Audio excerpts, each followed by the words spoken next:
Hello buddies. അപ്പോൾ നമ്മൾ ഇന്ന് നോക്കാൻ പോകുന്നത് ഹണ്ടർ എച്ച് ഹണ്ടർ അനിമേ സീരീസിലെ എപ്പിസോഡ് 15 ആൻഡ് 16 ആണ്. ബോണിന്റെ ടാർഗറ്റ് 114ാമത്തെ ആളാണ്. അപ്പോൾ 114ാമത്തെ ടാർഗറ്റിനെ പിടിക്കാൻ പോകുന്നതാണ് ഈ എപ്പിസോഡ്സിന്റെ കഥ. അപ്പോൾ നമുക്ക് കൂടുതൽ വൈകിക്കാതെ കഥയിലോട്ട് പോകാം. കഴിഞ്ഞ എപ്പിസോഡിൽ നമ്മുടെ ഗോണ് ഒരു പക്ഷി പിടിക്കാൻ നോക്കിക്കൊണ്ടിരിക്കുകയായിരുന്നു. അപ്പോൾ വളരെ വൈകിയാണെങ്കിലും ഗോണ് പക്ഷികളെ പിടിച്ചിട്ടുണ്ടാവും. അപ്പോൾ എന്തിനാണ് ഇങ്ങനെ പക്ഷി പിടിച്ചേ എന്ന് ചോദിച്ചാൽ, ഈ പക്ഷികളെ എനിക്ക് പിടിക്കാൻ കഴിഞ്ഞാൽ ഹിസോക്കയും പിടിക്കാൻ കഴിയുമെന്നാണ് നമ്മുടെ ഗോൺ ചിന്തിക്കുന്നത്. അപ്പൊ നമുക്ക് മനസ്സിലാക്കാം എങ്ങനെ വേട്ടയാടാം എന്നതിന്റെ ഒരു പ്രധാന നിയമം ഗോൺ പഠിക്കാൻ തുടങ്ങിയിരിക്കുകയാണ്. അപ്പൊ ഗോൺ ഇങ്ങനെ പക്ഷിയെ പിടിച്ചതിന് ശേഷം അതിനെ സാവധാനം തന്റെ വടി കൊണ്ട് വിട്ടയക്കുന്നുണ്ട്. പക്ഷി ഇങ്ങനെ പറത്തി വിടുമ്പോൾ നമ്മുടെ ഗോണിന്റെ കൈ ചെറുതായിട്ടൊന്ന് വേദനിക്കുക.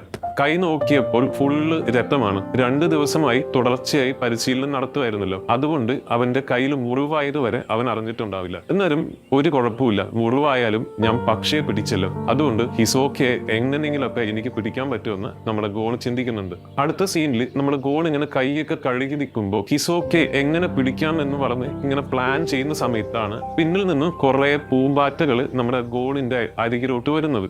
ഗോണ് ഈ പൂമ്പാറ്റകളെയൊക്കെ ഓടിക്കാൻ ശ്രമിക്കുന്നുണ്ട്, പക്ഷെ പൂമ്പാറ്റകളൊന്നും പോകുന്നില്ല. നമ്മുടെ ഗോണിന്റെ കയ്യിലെ രക്തത്തിന്റെ മണമാണ് ചിത്രശലഭങ്ങളെ ഇങ്ങനെ ആകർഷിക്കുന്നത്. അതേ സീനിൽ തന്നെ നമ്മുടെ ഹിസോക്കയുടെ തോളിലും ഒരു മുറിവുണ്ട്, അവിടെയും ഫുള്ള് ചിത്രശലഭങ്ങൾ ഇങ്ങനെ പറന്നുകൊണ്ടിരിക്കുക. അപ്പൊ ഗോണിന് ഒരു ഐഡിയ തോന്നുകയാണ്, കാരണം ഹിസോക്കയ്ക്ക് ഒരു മുറിവുണ്ടെന്ന് നമ്മുടെ ഗോണിന് അറിയാം. അപ്പോൾ ഈ ചിത്രശലഭങ്ങളെ വെച്ച് ഹിസോക്കയെ പിന്തുടരാം, ഹിസോക്കയുടെ പ്ലേസ് കണ്ടുപിടിക്കാമെന്ന് നമ്മുടെ ഗോണിന് ഐഡിയ തോന്നുന്നു. അപ്പൊ ഗോണ് ആ ചിത്രശലഭങ്ങളെ യൂസ് ചെയ്ത് ഹിസോക്കയെ കണ്ടുപിടിക്കാൻ കാട്ടിലൂടെ ഇറങ്ങുക. അപ്പൊ കുറെ യാത്ര ചെയ്ത് ലാസ്റ്റ് ആയിട്ട് നമ്മുടെ ഹിസോക്കയുടെ പ്ലേസ് കണ്ടുപിടിക്കുകയാണ് ഗോൺ. അവിടെയാണെങ്കിൽ നമ്മുടെ ഹിസോക്ക ഒരു മരച്ചുവട്ടിൽ ഇരിക്കുകയാണ്. ഇതാണ് ശരിയായ സമയം, ഹിസോക്കയുടെ ബാഡ്ജ് തട്ടിയെടുക്കാമെന്ന് നമ്മുടെ ഗോൺ ചിന്തിക്കുന്നു. പക്ഷെ ഗോണ് അപ്പോഴാണ് ഭയം എന്താണെന്ന് പിന്നെയും അറിയുന്നത്. ഗോണ് നല്ലപോലെ ഭയപ്പെടുന്നുണ്ട്, പക്ഷെ ശാന്തമാവാൻ ശ്രമിക്കുന്നുണ്ട്. ഹിസോക്ക ആണെങ്കിൽ അനങ്ങാതെ മിണ്ടാതിരിക്കുക. അപ്പോൾ ഹിസോക്ക ആക്രമിക്കുന്നത് വരെ കാത്തിരിക്കാമെന്ന് ഗോണ് തീരുമാനിക്കുക. അങ്ങനെ ആ സീന് കട്ട് ചെയ്ത് നമ്മുടെ ലിയോറിയോ കാണിക്കുക. ലിയോറിയോ അവരുടെ ടാർഗറ്റ് കണ്ടുപിടിക്കാൻ പറ്റാതെ ഇങ്ങനെ വിഷമിച്ചിരിക്കുക. ആ സമയം അടുത്തുള്ള കുട്ടിക്കാട്ടിൽ നിന്ന് ഒരു ശബ്ദം കേൾക്കുന്നുണ്ട്. ടോൺപെയാണ് ലിയോറിയുടെ അടുത്തേക്ക് വരുന്നത്. അപ്പൊ ഇത് കണ്ട് നമ്മുടെ ലിയോറിയോ ടോൺപെയെ ആക്രമിക്കാൻ ശ്രമിക്കുന്നുണ്ട്. പക്ഷേ ടോൺപെ പറയാണ് നിന്റെ ടാർഗറ്റ് ഞാനല്ല എന്ന് പറയാം. ലിയോറി വിചാരിച്ചു ടോൺപെയുടെ ടാർഗറ്റ് ലിയോറി ആണെന്ന്, പക്ഷെ ടോൺപെ ബാഡ്ജ് കാണിച്ചു കൊടുക്കാണ്, നീയല്ല എന്റെ ടാർഗറ്റ് എന്ന് പറയുന്നുണ്ട്. അപ്പൊ എന്തിനാണ് നീ എന്റെ അടുത്തേക്ക് വന്നതെന്ന് നമ്മുടെ ലിയോറി ചോദിക്കുമ്പോൾ, എനിക്ക് ഫുഡില്ലാതെ ഞാൻ അവിടെയുള്ള പഠനത്ത് കഴിച്ചു, എനിക്കിപ്പോ ഫുള്ള് വയറുവേദന, അപ്പൊ നിന്റെ കയ്യിൽ എന്തെങ്കിലും മെഡിസിൻസ് എന്തെങ്കിലും ഒന്ന് തരാമോ എന്ന് ചോദിച്ചിട്ടാണ് നമ്മുടെ ടോൺപെ ലിയോറിയുടെ അടുത്തേക്ക് വന്നത്. അപ്പൊ നമ്മുടെ ലിയോറിയോ ഒരു ഡീ ചോദിക്കുന്നുണ്ട്. ലിയോറിയുടെ ടാർഗറ്റ് ആരാണെന്ന് പോലും അവൻ അറിയില്ല. അപ്പൊ ടോൺപെയോട് 246ാമത്തെ ബാഡ്ജ് നമ്പർ ആരാണെന്ന് ചോദിക്കുമ്പോൾ ടോൺപെ പറയാണ് എനിക്കറിയാവുന്നു. അപ്പൊ മരുന്ന് തരുന്നതിന് മുന്നേ നീ ആരാണെന്ന് പറയണമെന്ന് നമ്മുടെ ലിയോറിയോ ടോൺപെയോട് പറയാം. അപ്പോൾ ടോൺപെ പറയുന്നുണ്ട്. ഇത് കേട്ട് 246ാമത്തെ ആൾ ആരാണെന്ന് വെച്ചാൽ പോൺസു എന്നൊരു കെമിക്കൽ വിദഗ്ധനാണെന്നും നമ്മുടെ ടോൺപെ പറയാം. അതൊരു പെൺകുട്ടിയാണ്. ആ പോൺസു പറഞ്ഞ ആളുടെ വിവരങ്ങളൊക്കെ നമ്മുടെ ടോൺപെ ലിയോറിയോയ്ക്ക് പറഞ്ഞു കൊടുക്കുക. അപ്പൊ ഇൻഫോർമേഷൻ എല്ലാം കിട്ടിയപ്പോൾ ലിയോറിയോ മരുന്ന് കൊടുക്കാൻ വേണ്ടി ബാഗ് തുറക്കുകയാണ്. ആ സമയത്ത് തന്നെ ഒരു കുരന്നു പയ്യൻ വന്ന് നമ്മുടെ ലിയോറിയുടെ ബാഗിൽ നിന്ന് ബാഡ്ജ് തട്ടിയെടുക്കുകയാണ്. അപ്പൊ ശരിക്കും ടോൺപെയുടെ ടാർഗറ്റ് ലിയോറിയാണ്. അപ്പൊ ഇവരെന്താ ചെയ്തതെന്ന് വെച്ചാൽ ടോൺപെയുടെ ടാർഗറ്റ് ആ കുരങ്ങു പയ്യന് എക്സ്ചേഞ്ച് ചെയ്യാണ്, അതേപോലെ കുരങ്ങു പയ്യന്റെ ടാർഗറ്റ് ടോൺപെയ്ക്കും എക്സ്ചേഞ്ച് ചെയ്ത് കൊടുക്കുക. ഇങ്ങനെ എക്സ്ചേഞ്ച് ചെയ്തിട്ട് എന്റെ ഇനിമി വേറെയാണെന്ന് ലിയോറിയെ തെറ്റിദ്ധരിപ്പിച്ച് ലിയോറിയുടെ ടാർഗറ്റ് എടുക്കാനാണ് ഈ ടോൺപെയും കുരങ്ങു പയ്യനും കൂടി പദ്ധതി ഇട്ടത്. അപ്പൊ എങ്ങനെയോ ഈ ലിയോറിയുടെ ബാഡ്ജ് ഈ കുരങ്ങു പയ്യന് കിട്ടുക. അപ്പൊ ഇവർ ഈ ബാഡ്ജ് എടുത്ത് നേരെ കാട്ടിലോട്ട് ഓടുക. നമ്മുടെ ലിയോറിയോ ആണെങ്കിൽ വളരെ ദേഷ്യത്തിൽ ഇവരെ പിടിക്കാൻ വേണ്ടി പോകുന്നുണ്ട്. പക്ഷെ ആ സമയത്താണ് നമ്മുടെ കുറാപ്പിക്കയുടെ എൻട്രി. കുറാപ്പിക്ക വളരെ സിമ്പിൾ ആയിട്ട് വന്ന് ഇവര് രണ്ടുപേരെയും കെട്ടിയിടുകയാണ്. പെട്ടെന്ന് പിടിച്ച് കെട്ടിയിടുക. എന്നിട്ട് കെട്ടിയിട്ടതിന് ശേഷം ഇവരെ രണ്ടുപേർക്കും ആരും ഭക്ഷണം കൊടുക്കരുത് എന്നും എഴുതി വയ്ക്കുന്നുണ്ട് അവരുടെ അടുത്ത് തന്നെ. എന്നിട്ട് കുറാപ്പിക്കയുടെ ടാർഗറ്റ് ആരാന്ന് നോക്കിയാൽ നമ്മുടെ ടോൺപെയാണ്. അപ്പൊ ടോൺപെയുടെ ബാഡ്ജ് കുറാപ്പിക്ക എടുക്കുക. എന്നിട്ട് കുറാപ്പിക്കയും ലിയോറിയും അവിടെ നിന്ന് തന്നെ ടീം ആവുകയാണ്. ആരെ പിടിക്കാൻ വേണ്ടി? ലിയോറിയുടെ ടാർഗറ്റിനെ പിടിക്കാൻ വേണ്ടി, പോൺസുവിനെ പിടിക്കാൻ വേണ്ടി ഇവർ രണ്ടുപേരും ടീം ആവുക. അപ്പൊ അങ്ങനെ അത് കട്ട് ചെയ്ത് നമ്മുടെ കിലുവയുടെ കളികൾ കാണിക്കുക. കിലുവ ഇങ്ങനെ കാട്ടിലൂടെ ഒറ്റയ്ക്ക് നടന്നുകൊണ്ടിരിക്കുമ്പോൾ ആരെങ്കിലും പിന്തുടരുന്നുണ്ടോ എന്ന് നോക്കിക്കൊണ്ടിരിക്കുക. അപ്പൊ പെട്ടെന്ന് ഒരാള് നമ്മുടെ പിന്തുടരുന്നതായിട്ട് നമ്മുടെ കിലുവയ്ക്ക് മനസ്സിലാവുക. അപ്പോ ആരാണ് ഇങ്ങനെ പിന്തുടരുന്നത് എന്നൊക്കെ ചോദിക്കുന്നുണ്ട് കിലുവ. ധൈര്യം ഉണ്ടെങ്കിലും മുന്നിൽ വരാനൊക്കെ പറയുന്നുണ്ട്. അപ്പൊ ആരും അവന്റെ മുന്നിലൊന്നും ആ സമയത്തും വരുന്നില്ല. അപ്പോ ഇവിടെ നമ്മുടെ ഗോണ് സന്ധ്യയാകുന്നത് വരെ ഇങ്ങനെ ഹിസോക്കയെ ആക്രമിക്കാൻ വേണ്ടി ഇങ്ങനെ കാത്തിരിക്കുക. അപ്പൊ ലാസ്റ്റ് സന്ധി. അപ്പൊ എന്തായാലും രാത്രി ഇപ്പോ ഹിസോക്കയെ ആക്രമിക്കാന്നും പറഞ്ഞ് നമ്മുടെ ഹിസോക്കയെ ആക്രമിക്കാൻ പോകുമ്പോൾ എപ്പിസോഡാണ് നമ്മുടെ ചൈനീസ് മീശയുള്ള ഒരുത്തം വന്ന് ഹിസോക്കയെ ആക്രമിക്കുന്നത് നമ്മുടെ ഗോൺ കാണുന്നത്. അപ്പൊ ഇത് ഗോൺ കണ്ടതോടുകൂടി ഇവർ രണ്ടുപേരും ഫൈറ്റ് ചെയ്യട്ടെ, എന്നിട്ട് ആ സമയത്ത് നമുക്ക് ഇവര് രണ്ടുപേരും ഫൈറ്റ് ചെയ്യുന്ന സമയത്ത് അവന്റെ ബാഡ്ജ് എടുത്തിട്ട് പോവാമെന്ന് നമ്മുടെ ഗോണ് തീരുമാനിക്കുക. അപ്പോൾ ആ ചൈനീസ് മീശക്കാരൻ നമ്മുടെ ഹിസോക്കയെ നല്ലപോലെ ആക്രമിക്കുന്നുണ്ട്. പക്ഷെ ഒരു ആക്രമണവും ഹിസോക്കയ്ക്ക് നേരെ കൊള്ളുന്നില്ല. ഹിസോക്ക ആണെങ്കിൽ തിരിച്ചു നേരെ ആക്രമിക്കുന്നുമില്ല. അപ്പൊ എന്തുകൊണ്ടാ എന്നെ ഇങ്ങനെ ആക്രമിക്കാത്തതെന്ന് പറയുമ്പോൾ, നീ അതിനു മുന്നേ മരിച്ചു കഴിഞ്ഞു, എനിക്ക് ഓൾറെഡി മരിച്ചു കഴിഞ്ഞ ആളെയൊന്നും ആക്രമിക്കുന്നത് ഇഷ്ടമില്ല എന്ന് നമ്മുടെ ഹിസോക്ക പറയാം. അപ്പൊ എന്താ കാര്യം എന്ന് നമ്മുടെ മീശക്കാരൻ ഇതുവരെയായിട്ട് മനസ്സിലായിട്ടില്ല. അങ്ങനെ പറഞ്ഞുകൊണ്ടിരിക്കുന്ന സമയത്താണ് പെട്ടെന്ന് മുഖത്തും ശരീരത്തും കുറെ ആണികളുള്ള ഒരു മനുഷ്യൻ പ്രത്യക്ഷപ്പെടുന്നത്. ആ മനുഷ്യൻ വന്നിട്ട് നമ്മുടെ മീശക്കാരനെ അപ്പോൾ തന്നെ കൊല്ലുക. അപ്പൊ ആ ആണികളും മനുഷ്യരും ഹിസോക്കയും ഫ്രണ്ട്സ് ആണെന്ന് തോന്നുന്നുണ്ട്. അപ്പോ ഹിസോക്ക ആണികളും മനുഷ്യനോട് ചോദിക്കുന്നുണ്ട്, നിനക്ക് എത്ര ബാഡ്ജ് കിട്ടിയെന്ന്. അപ്പൊ ആ മനുഷ്യൻ പറയുന്നുണ്ട്, എനിക്ക് അത്യാവശ്യം ബാഡ്ജ് ഒന്നും ആയിട്ടില്ല എന്നും പറയുന്നുണ്ട്. അപ്പോ ഹിസോക്കയുടെ കയ്യിലുള്ള എക്സ്ട്രാ ബാഡ്ജ് ആ ആണി മനുഷ്യന് കൊടുക്കുന്നുണ്ട്. അത്യാവശ്യം ബാഡ്ജ് ഒക്കെ കിട്ടിയത് കൊണ്ട് അവന്റെ മുഖത്തുള്ള ആണിയൊക്കെ അഴിക്കുകയാണ് ആ ആണി മനുഷ്യൻ. അപ്പൊ ഇതെല്ലാം അഴിച്ചു കഴിയുമ്പോൾ അവൻ ശരിക്കും ഒരു സാധാരണ നിലയിലുള്ള ഒരു ആളായിട്ട് മാറുകയാണ്. അപ്പൊ അത്യാവശ്യം ബാഡ്ജ് ഒക്കെ കിട്ടിയത് കൊണ്ട് നേരെ അവിടെ തന്നെ ഒരു കുഴി ഒഴിച്ച് അതിന്റെ ഉള്ളിൽ കിടക്കുകയാണ് ആ ആണി മനുഷ്യൻ. ഹിസോക്ക ആണെങ്കിൽ പിന്നെയും ആരെങ്കിലും ഒക്കെ ആക്രമിക്കാന്നും പറഞ്ഞ് ആ രാത്രിയിലും ആൾക്കാരെ തേടി പോവുകയാണ്. അപ്പോ ഇതറിഞ്ഞ ഗോണും നമ്മുടെ ഹിസോക്കയെ ആക്രമിക്കാൻ വേണ്ടി പിന്തുടരുക. അങ്ങനെ ഈ സീനിലാണെങ്കിൽ നമ്മുടെ ഹിസോക്കയെ പിന്തുടരുന്നത് ടെമറി സഹോദരന്മാർ എന്ന് പറഞ്ഞൊരു 2 സഹോദരന്മാരാണ്. അവരാണെങ്കിൽ പുറത്തു വരുന്നില്ല, ആക്രമിക്കാൻ വരുന്നില്ല. കിലോയ്ക്ക് നല്ല ദേഷ്യം വരുന്നുണ്ട്. അതേ സമയത്ത് നമ്മുടെ ലിയോറിയും കുറാപ്പിക്കയും രാത്രി ആയതുകൊണ്ട് ഒരു സുരക്ഷിത സ്ഥലം കണ്ടെത്തണമെന്ന് ലിയോറിയും കുറാപ്പിക്കയും തീരുമാനിക്കുക. അപ്പൊ അങ്ങനെ അവരൊരു പാറക്കെട്ടിനടിയിൽ എത്തുകയാണ്.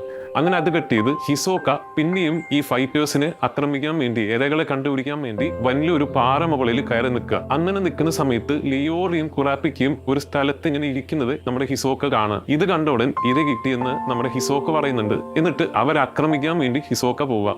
അതേ സ്ഥലത്ത് തന്നെ നമ്മുടെ ഗോണും ഹിസോക്കയെ ആക്രമിക്കാൻ വേണ്ടി പോകുന്നുണ്ട്. അപ്പോൾ ഇവർ രണ്ടുപേരും ഒരുമിച്ച് ഹിസോക്ക നമ്മുടെ ലിയോറിയും ആക്രമിക്കാൻ വേണ്ടി പോവുക. ആരെ ആക്രമിക്കുമെന്ന് നമുക്ക് അടുത്ത എപ്പിസോഡിൽ കാണാം. നമ്മുടെ 16ാമത്തെ എപ്പിസോഡിന്റെ കഥ തുടരുന്നത് സെവിൽ ദ്വീപിൽ തന്നെയാണ്. ഇരുട്ട് മൂടിയ ദ്വീപ്. അപ്പൊ രാത്രിയായിട്ടുള്ള ആകാശത്ത് ഇങ്ങനെ വവ്വാലുകൾ പറന്നടിച്ചുകൊണ്ടിരിക്കുക. ഈ ഇരുട്ടിൽ എന്തോ അപകടം ഒളിഞ്ഞിരിക്കുന്നു എന്ന് നമ്മളെ ഓർമ്മപ്പെടുത്തിക്കൊണ്ടാണ് ഈ എപ്പിസോഡ് തന്നെ തുടങ്ങുന്നത്. അങ്ങനെ നമ്മുടെ ഹിസോക്കയുടെ അടുത്തേക്ക് പോവുകയാണ്. അവനൊരു ശരിക്കും നമ്മുടെ പ്രിയപ്പെട്ട സൈക്കോ തന്നെയാണ്. അപ്പോൾ ഈ 100 എക്സാം പാസ്സാവാൻ വേണ്ടി അവന് വേണ്ടത് വെറും 2 പോയിന്റ് കൂടി. അപ്പൊ ഈ 2 പോയിന്റിന് വേണ്ടി അവൻ ഹണ്ട് തുടങ്ങിയിരിക്കുകയാണ്. പക്ഷെ നമ്മുടെ കുറാപ്പിക്കയും ലിയോറിയുമാണ് അവൻ ടാർഗറ്റ് ചെയ്തിരിക്കുന്നത്. പാവം ഇവർ രണ്ടുപേരും പെട്ടു. പക്ഷെ ഗോണിന് ഇതൊന്നും ഒട്ടും ഇഷ്ടമാവുന്നില്ല. പക്ഷെ ഹിസോക്ക എന്തായാലും എവിടെയാ പോകുന്നതെന്ന് നോക്കാൻ നമ്മുടെ ഗോണും പുറപ്പെടുകയാണ്. ഗോണിന്റെ പ്ലാന് വളരെ സിമ്പിൾ ആണ്. ഹിസോക്ക ആരെങ്കിലും കൊല്ലാൻ വേണ്ടി പോകുമ്പോൾ വളരെ പെട്ടെന്ന് വളരെ നല്ല സ്പീഡിൽ വന്നിട്ട് നമ്മുടെ ഹിസോക്കയുടെ ടാഗ് അടിച്ചു മാറ്റുക എന്നതാണ് നമ്മുടെ ഗോണിന്റെ പ്ലാന്. പക്ഷെ സിമ്പിൾ പ്ലാൻ ആണ്, പക്ഷെ വളരെ എഫക്റ്റീവുമാണ്. അങ്ങനെ കുറാപ്പിക്കയും ലിയോറിയും ഹിസോക്കയും കണ്ടുമുട്ടുന്നു. എനിക്ക് 2 പോയിന്റ് കൂടി വേണം, നിങ്ങളുടെ ടാഗ് തരുമോ എന്ന് സ്ട്രെയിറ്റ് ആയിട്ട് നമ്മുടെ ഹിസോക്ക ഇവർ രണ്ടുപേരോടും ചോദിക്കുക. ഇത് കേട്ട് കുറാപ്പിക്ക് ചിരിച്ചു നിൽക്കുകയാണ്. എന്നിട്ട് ഞങ്ങൾക്ക് 4 ടാഗ് ഉണ്ട്, ഒന്ന് എന്റെ, പിന്നൊന്ന് ടാർഗറ്റിന്റെ, പിന്നൊന്ന് ലിയോറിയുടെ, പിന്നൊന്ന് ആ കുരങ്ങു പയ്യന്റെ. എന്നിട്ട് കുറാപ്പിക്ക ചുറ്റും നോക്കിയിട്ട് ആ കുരങ്ങു പയ്യന്റെ കാർഡ് വേണോ, അത് വേണമെങ്കിൽ ഞങ്ങൾ നിനക്ക് തരാമെന്ന് നമ്മുടെ കുറാപ്പിക്ക ഹിസോക്കയോട് പറയാം. ഇത് കേട്ട് ഹിസോക്ക ഒരു സൈക്കോ ചിരിച്ചിരിക്കുക. ചിരി കാണുമ്പോൾ തന്നെ നമുക്ക് പേടിയാവും. എന്നിട്ട് ആ സൈക്കോ ചിരിച്ചിരിച്ചിട്ട് അവൻ പറയാ, ഒരു കാർഡ് മതി, ഡീൽ എന്ന് അവൻ തിരിച്ച് ഇവരോട് റെസ്പോണ്ട് ചെയ്യുന്നുണ്ട്. കുറാപ്പിക്ക അതോടുകൂടി ആ കുരങ്ങു പയ്യന്റെ കാർഡ് ഹിസോക്കയ്ക്ക് കൊടുക്കുക. അതോടുകൂടി നമ്മുടെ ഹിസോക്കയ്ക്ക് ടോട്ടൽ 5 പോയിന്റായി. ഇനി ഒരേ ഒരു പോയിന്റ് കൂടെ മതി. ഇതൊക്കെ ആയതോടുകൂടി നമ്മുടെ ഹിസോക്ക ഒരു പ്രത്യേകതരം ഒരു വേവ്സ് പുറത്തേക്ക് വിടുകയാണ്. ഇത് ഈ കാട് മുഴുവൻ പരക്കുക. അപ്പൊ ഈ വേവ്സ് തട്ടിയിട്ട് കുറെ പക്ഷികളും മൃഗങ്ങളൊക്കെ പേടിച്ച് വരച്ചു പോകുന്നുണ്ട്. അതിന്റെ ഇടയ്ക്ക് നമ്മുടെ ഗോളും വരയ്ക്കുകയാണ് ഈ ഹിസോക്കന്റെ വേവ്സ് തട്ടിയിട്ട്. അപ്പൊ ഈ വേവ്സ് എന്താണെന്ന് നമുക്ക് ഇതുവരെ അറിയില്ല. എന്തോ ഹിസോക്കയുടെ ഒരു പവറാണെന്ന് നമുക്ക് തോന്നുന്നത്. അപ്പൊ ഹിസോക്ക പിറുപിറുക്കാണ്. ആ പിള്ളേരെ കണ്ടപ്പോ എനിക്ക് ഇനി ആരെങ്കിലും കൊല്ലാൻ തോന്നുന്നുണ്ടെന്ന് നമ്മുടെ ഹിസോക്ക ആ ബാഡ്ജും വാങ്ങിച്ചിട്ട് ഇങ്ങനെ പിറുപിറുത്തുകൊണ്ടിരിക്കുക. അങ്ങനെ രാത്രി അവസാനിക്കുകയാണ്. സൂര്യൻ ഉദിച്ചു. ഹിസോക്ക ഒരാളെ കൊല്ലാൻ വേണ്ടി ഇങ്ങനെ തയ്യാറായി അലഞ്ഞു നടക്കുക. ഗോണ് ചിന്തിക്കുക, ഇനി ഹിസോക്ക ആരെങ്കിലും കണ്ടുമുട്ടിയാൽ അപ്പൊ കൊല്ലും. ഈ ചാൻസ് എന്ത് കാരണം വെച്ചാലും നഷ്ടപ്പെടുത്തരുത്. അപ്പൊ ഒരു മരത്തിന്റെ മുകളിൽ കയറി നമ്മുടെ ഗോണ് കാത്തിരിക്കുക. അപ്പൊ അറ്റ് ലാസ്റ്റ് ആയിട്ട് ഒരാളെ നമ്മുടെ ഗോണ് കണ്ടു. അപ്പോൾ ഹിസോക്ക അവിടെ വെച്ച് ആ കണ്ടുമുട്ടിയ ആളെ കൊല്ലുമെന്ന് നമ്മുടെ ഗോൺ ഓൾറെഡി കണക്ക് കൂട്ടി അവിടെ പോയി ഒളിച്ചിരിക്കുക. പിന്നെ മനസ്സ് ശാന്തമാക്കി ഹിസോക്ക എപ്പോൾ അറ്റാക്ക് ചെയ്യുന്നോ അപ്പോൾ ആ ബാഡ്ജ് എടുക്കാൻ വേണ്ടി നോക്കി നിൽക്കുകയാണ്. ഹിസോക്ക ഗോൺ വിചാരിച്ച സ്ഥലത്ത് തന്നെ വന്ന് ആ എതിരാളിയെ കൊല്ലാൻ ഒരുങ്ങുകയാണ്. ഗോൺ തന്റെ ഫിഷിംഗ് വടി എടുത്തു. ഹിസോക്ക ആക്രമിച്ച നിമിഷം ഗോൺ ആ ഫിഷിംഗ് വടി ഉപയോഗിച്ച് നമ്മുടെ ഹിസോക്കയുടെ ടാർഗറ്റ് അടിച്ചു മാറ്റുക. ഹിസോക്ക ഞെട്ടി. ഗോൺ യെസ് ഞാൻ ജയിച്ചു എന്ന് വിളിച്ചു പറഞ്ഞു.